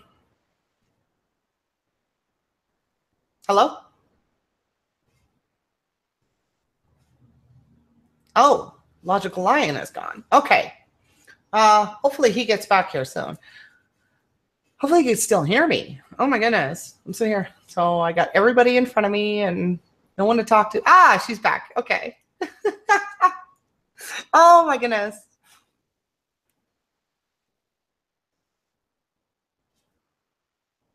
I think I can't hear you. Oh no. Oh, I got you. I got you now. I got you now. What happened? I don't know. And Lion left, and then the live feed said the feed go down, and I'm like, no, it's not. You know what I think happened? He probably, for those who don't know, Lion lives in Cambodia, and he lost power earlier today, so I think he's probably lost power again. I'm sorry. I leave to pay, and everything goes to shit. Great. Yeah, I'm thinking that Logical Lion is probably having power issues. It's pretty late at night in Cambodia. Okay. Well, I'll just finish with that. Where did you guys leave off? Yeah, no, go ahead. I couldn't hold it anymore. I had to go, you know? And I think another thing that plays into the trans suicide rate is just various social factors. Like, when I first started, I mean, I got pictures I could share for crying out loud. I was a fucking mess, right? Like, and a lot of it was because, like, I wasn't on hormones, and I wasn't, and I was still trying to figure out, like, how things work, like how makeup worked, you know, that kind of thing. Because I knew how to do drag queen makeup, but women typically don't wear makeup like drag queens do. Right, no. Except what's become popular that comes from the drag queen contouring culture underneath. is the thick eyebrows. And God, I hate thick eyebrows on I women. don't like it either. I tried it once, and I'm just like, I look like a drag queen that's having difficulty with makeup. Hi, Lion. Yeah, it's when girls put on those super thick eyebrows, I can't stand it. I'm like, it looks good on a drag queen and a gay guy, but it doesn't look good on you because you don't have the jawline and everything else that goes along with it. I know. No, Mira, you look like a chola. Stop. Yeah, it's something that came from drag queen culture that women picked up on for some goddamn reason, and it doesn't look good. So if you're a woman watching this and you do the thick eyebrows, you need to stop. Stop drawing them back on. Just stop, please. Your eyebrows are fine. I don't do anything to mine. They're fine. Sorry about the hiccup, everybody. It appears that it was a very brief brownout, but when the lights flickered, I freaked out. So it killed the stream on my channel. I'm never going to bother putting it back up. But I will go ahead and screen share so we can get our thing again. I did want to, so we can keep the conversation going, I did want to ask, well, not ask, but ask. Do you think that what the transtrenders are doing with the respect my pronouns and basically just being kind of cancerous all around about this particular subject, that it's actually hurting the treatment of people who really do have gender dysphoria and really do need treatment? Oh, absolutely. Like, you know, that should speak to volumes how many problems these fucking people actually have, right? Like, you could call me a big red fucking fire truck for all I care, right? My concerns are like housing protection, right? Like, I've straight up been denied leases because I'm trans. Well, right? How do you, okay, I gotta stop you. How do you know that it was because you were trans? Oh, that's easy. When they say I'm not gonna hire a fucking tranny faggot. In some states, that's legal. What? Yep. That's not legal in any state. Nope. Yes, it is. No, it's federally illegal. Nope. That's federally not illegal. Not for transgender folks. I will look that up. In West Virginia, for example, you could tell a tranny to straight go to hell. Mm-hmm. Yeah. There's only 19 states that have gender what do you call it? What's the word? Gender identity protections. There's only 19 states. There's actually a few where you can still be fired for being gay as well. Mm-hmm. It's not federal. Yep. It's kind of bullshit. Like, what people do in their own time is not your boss's fucking concern, as long as it doesn't affect what you're doing at your job. Exactly. Well, but see, that's the argument. If it's a customer service job, and you've got all kinds of facial piercings, you know, maybe you're a planet. There is an argument to be made that you don't meet the aesthetic of what we're trying to present. Well, and that's fine. Like, when I go to a job interview, I don't put in my contacts and you know, I wear conservative makeup and I don't put in the heavy eyeliner. You know what I mean? Like, I look professional, right? Mm-hmm. And I mean, that kind of ties in with, as long as it doesn't affect your job. If you work a food service job, you cannot have a septum piercing. It is, it's not sanitary. You can't do it. You can't have your hair down and hanging. Yeah. Like, and, well, I mean, I'm not in the food industry. Like, I went to, like, I'm currently in school, but for business administration. But before that, I was a supervisor at a call center. And when I got hired, I did the interview, the whole 9 yards, and they said, okay, we'll hire you. You got all the qualifications that we're looking for, yada, yada, yada, right? So I showed up the next day, and I had, you know, my birth certificate, I had my driver's license, my high school diploma, my military documentation, the whole 9 yards, right? And I handed it all to them, and the HR person was looking over the documents, and they're like, you know, who the hell is Michael? And I said, well, yeah, because all that shit has all my birth name on it, right? And I said, well, that's me. And they're like, no way. And I'm like, yeah, way. So they didn't know how to handle it, right? Because they just assumed that I was a woman, right? Or assumed I was female. Let me word it that way. So they just assumed I was female. And when I handed them all this documentation, they didn't know they thought I was a crazy person. You know, and I said, no, born a dude. Like, it's fine. I'm okay with it. So if I could, a point of clarification. Title VII of the Civil Rights Act of 1964 prohibits employers from discriminating against employees on the basis of sex, race, color, national origin, and religion. The Equal Employment Opportunity Commission, the EEOC, it's the government agency responsible for enforcing that law. They have stated that it is illegal to discriminate against a job applicant or an employee because of the person's race, color, religion, sex, including pregnancy, gender identity, and sexual orientation, national origin, etc. So if anyone you know is transgender or gay and was denied employment, they can file a suit. In Oregon, it's the federal. It's BOLI. It's the Bureau of Labor and Industry. You can file a BOLI complaint, and I strongly encourage anyone who has been discriminated on for these things to definitely do that, because that is a settlement waiting to happen. Yeah, so if it ever happens, I filed a BOLI complaint against a hotel which was owned by a church because they said, you would make a great manager here. It's a shame you don't go to our church. And I said, are you denying me the position because I do not attend your church? And they said, unfortunately, yes, we have to. And I said, that's illegal. I will let BOLI know. And they said, oh, shit. When did the EEOC update that? I'm curious. Well, I don't know, but Clinton updated the federal standards in '98, where he added sexual orientation as a protected class in the federal government's EOE.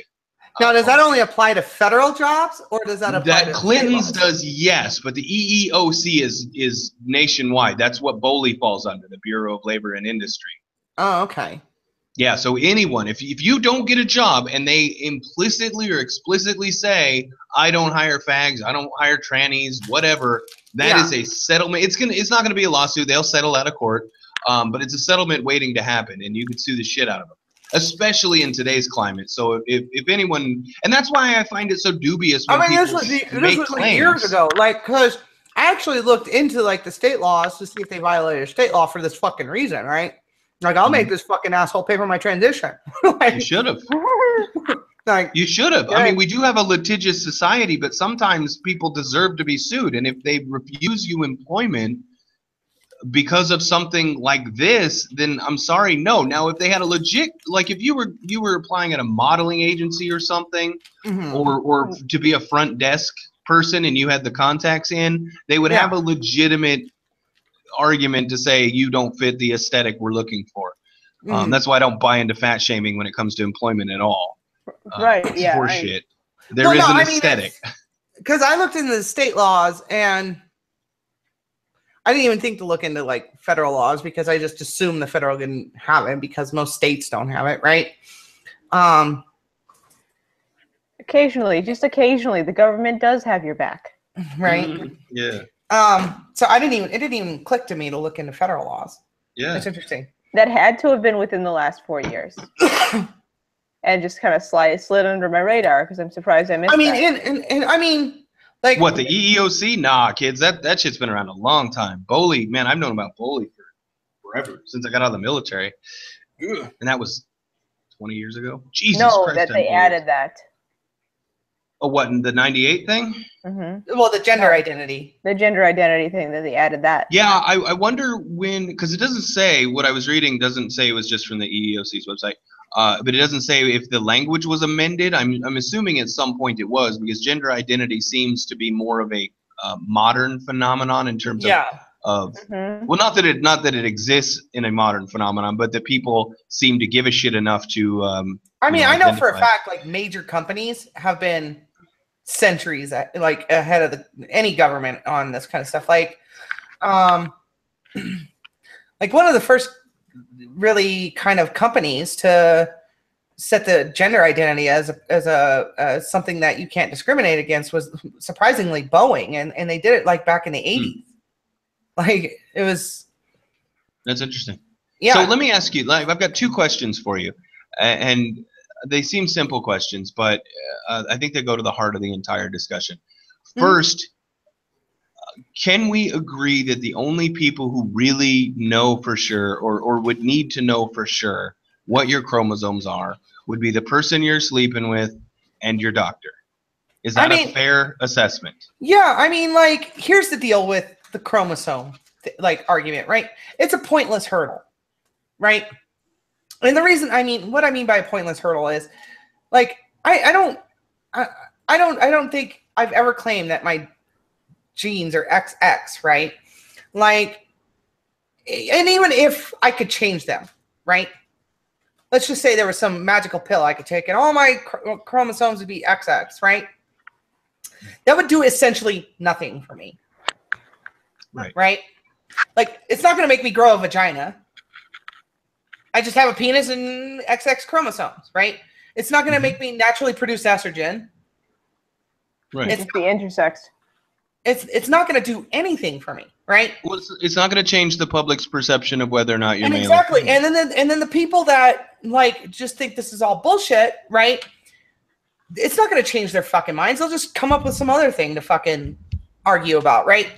So from the point of view from the transsexual, it's a completely pointless fucking hurdle, right? Right. And it really is. Like, and it doesn't, like, I've never had anybody come up to me and in any kind of meaningful way talk about my chromosome buildup. You know what I mean? Like, my doctor doesn't even bring that shit up. Right? It's completely fucking pointless. Right. So, okay. So if we can concede that point, if we can agree that it's literally irrelevant whether or not you were born with a penis or not, and you is it's a generalized term. I don't mean you specifically. Yeah. Good. Anyway, if we can concede the point that it only matters to your doctors in terms of, obviously treating illnesses, because treatments are different depending on your, your genetic makeup. And of course, the person who's getting into your pants, they probably should know what they're going to find. So other than those two people, if it's not really anyone else's business, why the fuck do we even discuss transgenderism? Why is it even on the radar of anyone else if it's not our business to begin with? Well, and that's because you have transsexuals and then you have political transgender, right? Like, and what I mean by that, I'm an atheist. I'm going to put this in a different context, but it's going to relate. Trust me. I'm an atheist. But I am not an atheist activist. Like, and what I mean by that, I'm not interested in getting in religious debates. Like, to me, that's the most pointless thing in the world for me to do, because it's not going to change anybody's fucking mind. And there's a political aspect to atheism, right? And I'm not even interested in that shit. And that's how it is with transsexuals. Like, there's these trans activists, and they're all very, very, very left wing, right? And they're the ones that are bringing up all this pronoun bullshit and all that kind of stuff, because they don't have like that's like, Marina, shut up, right? If that bitch were to go to a job interview, she's going to put female on her application, right? And she's going to go along with the part to get the fucking job. And then when she gets the job and somebody calls her, I'm non-binary, no, right? Because that's the extent of her fucking problems. Okay. As far as her little gender identity goes. That's the extent of her fucking problems, right? She's not worried about fucking anything else. And that's why that becomes like this super important part of whatever the fuck there is they're talking about. Like, you talk to these trans activists and you will hear pronouns within fucking 5 seconds, right? And when I talk to transsexuals, like if you want, I can invite you to like the next time I have a little hangout, like where I'm doing my makeup, right? And yeah, please. You listen to the way Saomi and I talk. Pronouns never come up. It's not a topic that transsexuals talk about. I don't give a fuck, right? You want to call me a big red fire truck? Fine, call me a big red fire truck, right? If you're going to be an asshole to me, I have no reason to treat you properly, right? Like, to treat you with respect, right? Okay, fine. Yeah. You want to be an asshole? Fine. It's whatever. I can be an asshole too. I'll tell you to fuck off and be on my way. I mean, the minute a TERF, like these TERFs, they get on the internet and they think I actually want to talk to their asses because they don't understand a goddamn thing. They'll start yapping at me and I'll be like, oh, you're a TERF. Block, right? And I move on with my fucking day, right? I'm not even going to entertain them, right? Because I don't have to. It's so funny that this term TERF, say the whole thing. What is it? It's trans exclusive radical feminists, right? Which means what exactly? Like they call themselves gender critical, but like it's to them, it's like all transsexuals are men and all men rape and yada yada yada. Yeah, it's a fucking sack of crazy shit. This is why I don't interact with them. I don't. I used to. I don't anymore because like I can't with them either anymore. Because like, and the reason I don't interact with them anymore is they'll just assume the fucking worst about you. And if you're a female and you start arguing with them, they'll call you a male. So I mean, you're probably a fucking MTT, I think is what they call us, right? And so it's just a toxic fucking hive, right? And if people want to engage with it, be my guest, right? Like, knock yourself out, because like I've been literally sent death threats by these fucking TERFs, right? Like, and I'm not doing that really? Like I have screenshots and shit, and I fucking reported the account, right?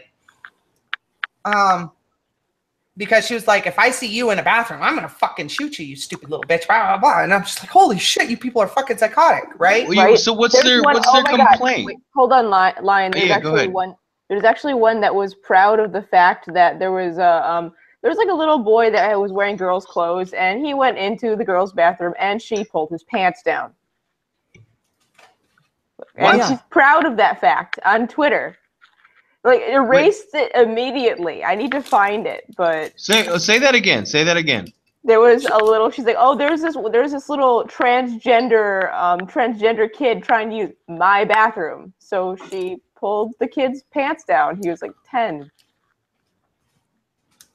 An adult? Yeah. Yes, an adult, a fucking adult. This is what TERFs do. This is how much they hate males. Gotcha. So those are the actual like feminists that everyone hates. Yeah, they're rad femmes. Yeah. They're go get into TERF circles. You'll figure out real quick these bitches are insane, right? Yeah, I don't think I ever actually end up speaking with any of them. I talk to a lot of folks on Twitter, but generally the conversations with those kind of people are very short because they end up blocking me almost instantly. I do have a feather in my cap, though. I did actually get a response back from Steve Shives right before he banned me, and it was like my 3rd or 4th tweet on Twitter. I sent it to Steve Shives regarding Neil deGrasse Tyson, saying that I was shocked that Neil deGrasse Tyson would be seen in public with Steve Shives. He replies back, "You don't know much about Neil deGrasse Tyson," and then blocked me. So yeah, no, that's my small victory. But like, you know, people like TERFs, right? Like, I'm like, go ahead, say what you want, right? But you're not entitled to talk to me, right? You're not, point blank, period. And like the way I'm going to kind of go off topic here for a second, but like the way the internet's going, where they got to censor all these people saying all these mean fucking things. Like, I am all about giving people all the tools that they need to control what media they can consume, right? Like, I think like on YouTube, there should be a filter you can put on yourself and be like, I don't want to hear anti-SJWs, right? So put anti-SJW in the filter, right? So this way, when you search for videos or when it gives you feeds in your videos, it doesn't bring those videos up for you, right? Instead of, well, this anti-SJW said something we don't like, so we're going to get rid of the content, right? Give people all the control they want in the world to filter whatever media comes at them, right? But don't censor the media. But you have to listen to them. You absolutely have to listen to them, because if you don't listen to everything they have to say, you're a bigot. Yeah. Well, see, that's the problem. That's the problem. The transtrenders have their fingers on the buttons right now, and we're the ones suffering because of it. So trust me, like, I get it, probably worse than you know, anti-SJWs do, right? And like, what do I mean by that? You're an Uncle Tom. Yeah, I am. Like, you guys are just viewed as the enemy. I'm viewed as a traitor, right? And there's a very different mentality that goes on there. And I mean, just look at American lexicon in politics, right? Once a politician is viewed as a traitor, like, they're just treated terribly, right? More so than somebody if they're just the enemy. Like, Kim, or what is it, Kim Jong-il or whatever, you know, the leader of North Korea, right? He's just looked at as fucking crazy and enemy of the state. But someone who's due in large part to the fact that he is crazy. Yeah, but someone viewed as a traitor gets treated way worse, right? And that's not just American politics. Yeah. I mean, that's throughout history. Like Spartans used to treat traitors like human toilets, basically, right? You would lose your status as a Spartan, and you would become a slave. And every year, annually, the Spartans would go and start a war with the slaves and kill all the strong ones, right? Yeah, it's outgrouping. It's outgrouping your own. There's a guy I follow on Twitter named, his Twitter handle's Vibe High. His Twitter name is Hotep Jesus. Yeah. He's one of those we were. He's awesome. I think he's one of those We Were Kangs guys, but he's really smart and has some really good life lessons. And some of the shit he says is exactly right. And I followed it. Well, not, you know, obviously I have done this years ago before I found him, but he speaks the truth. I'm retired in my 30s because of the type of mentality that he puts on Twitter. And he is daily refuting and fighting his own people who were being like, you know, calling him an Uncle Tom and, you know, oh, you're trying to be white. It's like, what are you doing? No, here's someone trying to help you achieve success and get through the problems of your community. And here you are, exact same thing, addressing problems within your own community, and you are ostracized. You are the odd one out. You are the traitor to the cause. Go ahead, Thorne. You guys know my name is Josephine? Like, your name is Thorne, you liar. No, that's her name. My name is Josephine. But no, I'm not familiar. Or maybe if I saw them, I would. She goes out in the war skis a lot. She's friends with them. But she's Nigerian, and she gets told all the time, is like, how can you tell us problems with the black community? You should clean up your Nigerian house first. And she's like, she's trying to help. Yeah. Well, I mean, and that's like, you look at what these trans activists do, right? To trannies like me that just engage in you know, unfathomable amounts of wrong thing, right? Yes. And not just me, right? Like, this happens to Theron. This happens to my friend Obscured Leg. This happens to my friend Andrea Loco, right? I mean, I could just keep going. Frozen Binary Studios, Xiaomi. I mean, the whole 9 yards. Like, I could just go off the list, right? Blair White. And they throw this word on us, and it's called true scum, right? I don't know where the origins of the word are, but I'll bet blind the origins are on Tumblr, right? True scum? True scum. And it's used in the same context as like house nigger, right? Like, you're a traitor to the cause. Got it, And that's how they lambast us, right? Like, they don't even want to hear our arguments. The minute we start talking, they block us. They'll call us true scum. They'll block us. They'll report our accounts, the whole 9 yards, right? Like, I've been suspended from Twitter, I don't know, probably a dozen times, just arguing. Like, and I'm not even being rude. Like, I'm not even going, you know, oh, you're a dumb cunt or whatever, right? I'm just like, I reject the notion of fucking non-binary. And I'm like, if you give me a psychological study that shows that this has a biological basis, I'll go ahead and agree with it. Like, I'm an easy convert, right? Like, I tell people that all the time, and it's true. You show me evidence about something, I'm an instant convert, right? Like, there was this video. I used to be one of those people that thought the whole 9/11 story was bullshit, right? And this guy, he made this video, and he's a metallurgist, right? I saw that. In that video, it's so good. And he heated this steel up to like 1500 degrees and then took his pinky and fucking bent it, right? In that moment, I quit being a 9/11 conspiracy theorist, right? Like, except watch the videos. The towers didn't fall sideways. They fell straight down. That is not an angular structural failure. So yes, it is. Yeah, that's a different discussion for a different day, which we should probably have, because that's an interesting. The point I was getting at is, if you show me a sufficient amount of evidence, I'll convert. Like, I'm not an ideologue, right? Like, I don't adhere to something for the sake of adhering to it, right? Like, I'm right wing, I'm nationalist, right? But if you could show me something that says open borders migration is fucking a fantastic thing for everybody, and you can actually back that up with more than just my feels, Mm-hmm. then I'll reject nationalism. Right? Did you see Theron Meyer's video regarding the transgenders in the military, her follow-up video to her original video? Well, I watched both, and like I told Thorne before we started this, like it's hard for me to comment on it, right? Because no official policy has been made, right? It's a Twitter post. It's a tweet, right? And so I don't really have a criticism of it. Like, how can I? There's nothing official. There's nothing on documentation. There's no plans. There's nothing, right? It's a tweet Donald Trump put out, right? And I mean, the only criticism I have to that entire situation is Donald Trump should not be announcing policy on fucking Twitter, right? I mean, that's he needs to stop that, because it just leads like what happened with the transgender military ban thing. People just jump to fucking conclusions, right? So I don't really have a criticism for it, because there's no policy set forth, right? Like, what's going to happen to the transsexuals currently in the military? I mean, if they try to kick them out, that's what, 1,000 or 1,500 or so transsexuals that could sue the shit out of the federal government for violating ex post facto, right? So then get rich quick.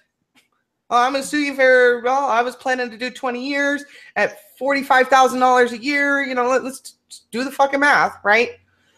The math is you paying for my transition. Right. Yeah, so, but the military is a unique animal in that you can't, you're very limited on suing them. Well, here's the thing though, right? Like, you can't sue the Department of the Navy or the Department of the Army or whatever, but you can sue the Department of Defense, right? Right. And there's already legal precedents for this. So when you're talking about constitutional law, there's two things that really carry a lot of weight in constitutional law. The first and the smallest is interpretation. Okay. The second and the heaviest is legal precedents. Now, back in the 70s, when they first put the ban on homosexuality, right? Soldiers, the DOD went on this little witch hunt to kick gay soldiers out, right? And they did. They successfully did. But one of these soldiers sued the DOD, and the Supreme Court ruled in favor of the gay soldier, saying you can't change the law on somebody and then turn around and punish them for it. Right? Right. So we have legal precedents for this kind of thing. So when any of these trainees are in the military that get kicked out because of this new policy, whatever it's going to be, but all they have to do is go to court and be like, look what happened over here at this date. Yeah. We have legal precedents. It's a slam dunk. And it's a good point too that there hasn't been any official executive order yet. It is just been a tweet. With the Theron Meyer thing, her original video was obviously the typical line, "Oh, how dare you, Trump, you bigot, you sexist, whatever." You know, the typical response. But then she released a video yesterday or today, basically saying new information came to light. I looked at this, from a different angle. Some people educated me on some things. I have changed my position. Having the ability to paradigm shift puts Theron Meyer, in my humble opinion, into a new basket of deplorables. Into my very own basket of deplorables. Being that we can shift paradigms. You can shift paradigms. Thorne can shift paradigms. Those who we proclaim to be against, the SJW crowd, seem incapable of shifting paradigms. And I think that makes them unruly and impossible to deal with, and almost pointless. So, I mean, we can't, if there's 56,000 genders, and no matter what the science says, it's never going to change their view that there's 56,000 genders. Where do we go from there? I mean, what recourse do we have? Very much like a religion, isn't it? Yes. Yes, well, but this is a religion that's making policy. Yeah. And like, I really wish, I do. I really wish that a lot of these, big anti-SJW channels would attack this non-binary thing or this, 56 gender thing, not from let's have a few good laughs on their part, right? But let's attack this for what it is. It's a political ideology, right? Mm-hmm. And sorry, give me a second. My keyboard dropped on the ground. Sorry if I look like a retard. Hey, you didn't need a bathroom break. You're fine. But no, I think what I would like. I mean, I'm not one to tell people what to do with their channels. Do what you want with your channel, right? But if they're serious about ending this kind of thing, they need to attack it as a political ideology, because that's what it is. When someone says I'm non-binary, what they're really telling you is I'm a social constructionist with gender, right? I believe gender is entirely a social construct. And I'm going to reject that social construct because I want to fundamentally change society, right? That's what they're telling you. Mm-hmm. And it's not like for all the great content that's being put out there by anti-SJW channels, they're missing the point entirely, right? Not all of them. I think some of them got a pretty good grasp on the situation, right? I mean, one that I think has a really good grasp on it, he's a mathematician, I forget his name, fairly popular. Probably don't know. Justicar. Mm. Yep. So Justicar, he's got a really good grasp on the situation. I think he understands it as a political issue. He was the one that educated Theron Meyer. He was the one that prompted the second video. She was saying that she got educated from him. Yeah, I mean, I watched it, but I don't remember every single little detail in it. But I mean, I watch all of Theron's. I talk to Theron semi-regularly. She's always been really nice to me. So, and I'm one of those people. Tell her to unblock me. I'm one of those people. If you're nice to me, I'll be nice to you, right? So, I'll stop calling her Oscar. I promise. Well, I'll talk to her. We'll see. All right. But I think he's got a really good grasp on the situation. He understands it and attacks it as a political ideology because that's what it is. Let me. Don't you think though that if the anti-SJWs actually took these lunatics seriously, it would be giving their rhetoric actual weight? Because the videos you watch now it's so absurd that they're laughing at how absurd it is because it is so absurd. Yeah, no, and I'm not saying you have to acknowledge them in the sense like when Marina Shut Up gets on there and she's like, I'm non-binary. I'm not saying you have to acknowledge that she's non-binary, right? What I'm saying is acknowledge why she's saying non-binary, right? Because once you attack that, then you're actually taking the right steps to really getting rid of this crap, right? Mm. Like, I mean, outside of Blair White, I don't think any other trannies really have the kind of platform that's really needed to get that kind of message across, right? Right.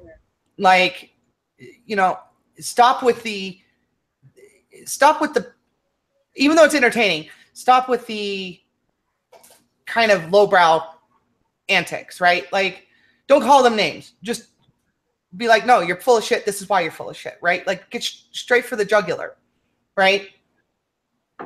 And because if enough people did that, if there was enough YouTubers that did that, large YouTubers that did that, then,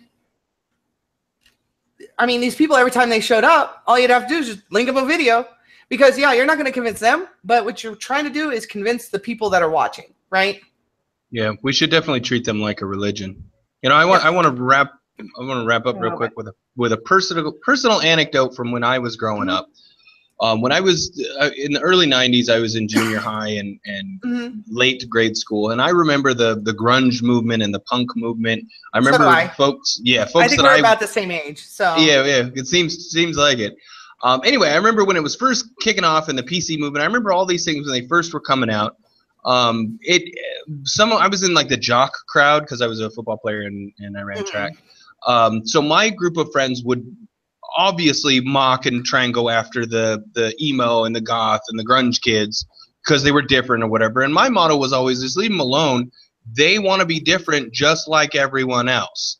And as I've gotten older, that has been the same for all the groups of people that I've met throughout my entire life. Anyone who is different, who stands on a soapbox with a megaphone and says, look at me, look at how different I am, such as transgenders, they just want to stand out. They are one of 7 billion unique snowflakes. We are all a unique snowflake. There's nobody like us.